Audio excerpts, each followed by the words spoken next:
तो अब बात करेंगे solar system and geological time scale की। तो टोटल पाँच क्वेश्चन आए हैं भाई 2011 से लेकर 2022 तक। तो सबसे लीस्ट एफिशिएंट टॉपिक है ये। तो यही सबसे फ़ायदा होता है प्रीवियस से क्वेश्चन बनाने का कि भाई आपको पता होता है कि टाइम इन्वेस्ट करना किस पे और लास्ट पे कौन सी चीज़ करनी है। तो जहाँ से क्वेश्चन कम आ रहे हैं उसको सबसे लास्ट में पढ़ना है भाई। ओके, सो क्वेश्चन नंबर 1 क्या है? In the northern hemisphere the longest day of the year normally occurs in. 2022 में क्वेश्चन आया था। कब आया था भाई क्वेश्चन? 2022 में आया था। हमसे पूछा गया कि लॉन्गेस्ट डे नॉर्दर्न हेमिस्फीयर में कौन से दिन में होगा। समझना भाई, ये सपोज ये अर्थ है, यहाँ पे सन है, ये टॉपिक ऑफ इक्वेटर है, सॉरी इक्वेटर है, topic of cancer, topic of Capricorn है।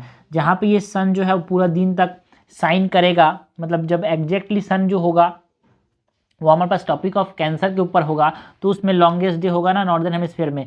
तो किस तारीख को जो हमारे पास टॉपिक ऑफ कैंसर होता है उसके ऊपर सन होता है, जून में होता है कि जुलाई में होता है? पहली बात तो हमको ये समझना है भाई। तो ये जुलाई के अंदर नहीं होता, जून के अंदर होता है। 21 जून में होता है, 21 जून, जिसको हम क्या बोलते हैं? 21 जून को हम क्या बोलते हैं भाई? Summer solstice. ओके, सो यहाँ पे हमारे पास क्या होता है? 21 जून क्या बोलते हैं? समर सोल्स्टाइस बोलते हैं। ये इंपॉर्टेंट है, summer solstice and not equinox. Solstice मतलब नॉर्थ ज़्यादा होता है डे का लेंथ यहाँ पे, ठीक है। एंड मतलब second half of the month, second half मतलब 15 से लेके 30 तक, 15 से लेके 30 जून तक, मतलब 21 जून। सो आंसर क्या हो जाएगा यहाँ पे? बी। क्वेश्चन नंबर 2 है, a person stood alone in a desert a dark night and wanted to reach his village which was 5 kilometre east. यहाँ पे सपोज है तो 5 किलोमीटर ईस्ट में है भाई, ये ईस्ट हो गया, ठीक है। If he had no instrument to find the direction but he located the pole star. आपको पता होना चाहिए पोल स्टार कहाँ पे होता है भाई? पोल स्टार होता है नॉर्थ के अंदर। तो पोल स्टार किधर होगा भाई? इधर होगा pole star. The most convenient way to reach his village is to walk in the direction facing the pole star. No, pole star का डायरेक्शन जाएगा तो नॉर्थ चला जाएगा भाई। Direction opposite to pole star तो साउथ चला जाएगा। Direction keeping the pole star in his left. Suppose आदमी है इधर है, यहाँ पे इसका लेफ्ट कौन सा है भाई?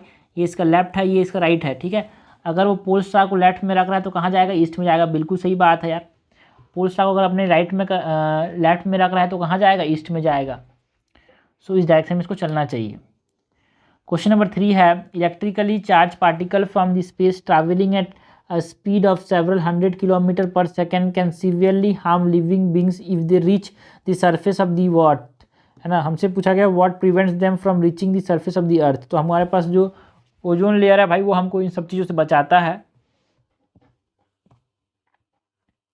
ऐसा लगेगा, but it is incorrect because हमारे पास जो इलेक्ट्रिकली चार्ज पार्टिकल्स है ना उनको अर्थ की जो मैग्नेटिक फील्ड होती है ना वो क्या करती है? रिफ्लेक्ट करती है, डाइवर्ट करती है, ठीक है। तो ये 2012 में क्वेश्चन आया था। मैक्सिमम लोग सोचेंगे कि ओजोन रेट है भाई, ओजोन रेट सिर्फ और सिर्फ हमको अल्ट्रा वायलेट रेडिएशन से बचाता है।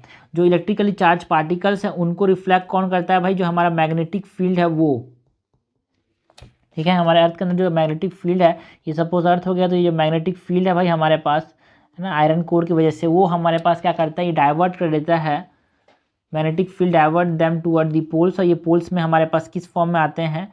अरोरास के फॉर्म में आते हैं। क्वेश्चन नंबर 4 है, variation in the length of day and night time from season to season are due to. तो जो वेरिएशन जो होता है बच्चे को पता होना चाहिए भाई, जो लेंथ ऑफ डे और नाइट में जो वेरिएशन होता है वो because of what? Because of the revolution of the earth on a tilted axis. Okay, tilted axis में, ठीक है, revolution of the earth on a tilted axis. अगर रिवॉल्यूशन होता तो कुछ नहीं होता बस, लेकिन ये टिल्टेड एक्सिस इसीलिए तो कुछ समय यहाँ पे पास में रह जाता है तो समर हो जाता है, मतलब लॉन्ग डे हो जाता है, ठीक है। सो ये टिल्टेड एक्सिस नहीं होता तो दिक्कत हो जाता भाई, लेंथ और डे और नाइट का लेंथ सेम होता। क्वेश्चन नंबर 5 है, फिर से देखो भाई, रिपीटेड बोलेंगे ना इसको, रिपीटेड बोलेंगे कि नहीं बोलेंगे भाई? 2019 का क्वेश्चन देखो, 21 जून के बारे में बोला गया है। 2022 का क्वेश्चन देखो, 21 जून, तो रिपीटेड नहीं बोलेंगे इसको रिपीटेड नहीं बोलेंगे तो किसको रिपीटेड बोलेंगे? यही तो हम प्रीवियस क्वेश्चन बताना चाह रहा हूँ भाई, बता के कि भाई क्वेश्चन रिपीट होते हैं, टॉपिक रिपीट होता है।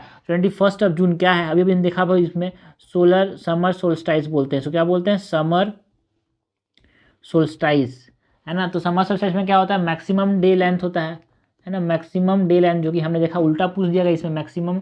उसमें पूछा था भाई 21 डे मैक्सिमम डे लेंथ कहाँ पे होता था, हमने 21 जून बताया। इसमें पूछा 21 जून में होता क्या है? मैक्सिमम डे लेंथ होता है।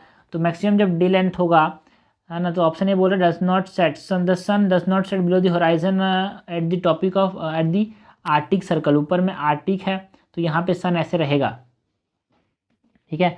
Does not set below the horizon of Antarctic, गलत बात है यार, है ना। यहाँ पे डायरेक्ट रहेगा तो आर्टिक सर्कल में हमारे पास दिन ही रहता है, ठीक है, दिन ही रहता है हमारे पास आर्टिक सर्कल में, बिकॉज आर्टिक सर्कल तो इधर हो गया ना, तो आर्टिक सर्कल में यहाँ पे सन पड़ते हैं, इसीलिए आर्टिक सर्कल में दिन ही रहता है ना। Sun's vertically overhead noon and the equator, no, ये ओवर हेड साइन करेगा टॉपिक ऑफ कैंसर के ऊपर।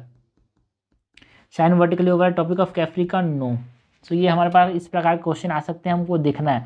तो ये हमारा कवर होता है भाई ज्योग्राफी के प्रीलिम्स में जो प्रीवियस ईयर क्वेश्चन आए थे, है ना, 2011 से लेकर 2022 तक हमको एक आइडिया मिल जाता है कि भाई सबसे जो क्वेश्चंस आते हैं वो कहाँ से आते हैं, इंडियन ज्योग्राफी से आते हैं, मैप बेस्ड आते हैं, तो उस पर हमको ध्यान देना है। क्लाइमेटोलॉजी से, ओशियनोग्राफी से हमारे पास कॉन्सेप्चुअल क्वेश्चन आते हैं, तो उसको इग्नोर नहीं करना है। रिसेंटली ट्रेंड जो बढ़ा है वो क्लाइमेटोलॉजी की तरफ आया है, बट मैप बेस्ड क्वेश्चन तो आएंगे यार।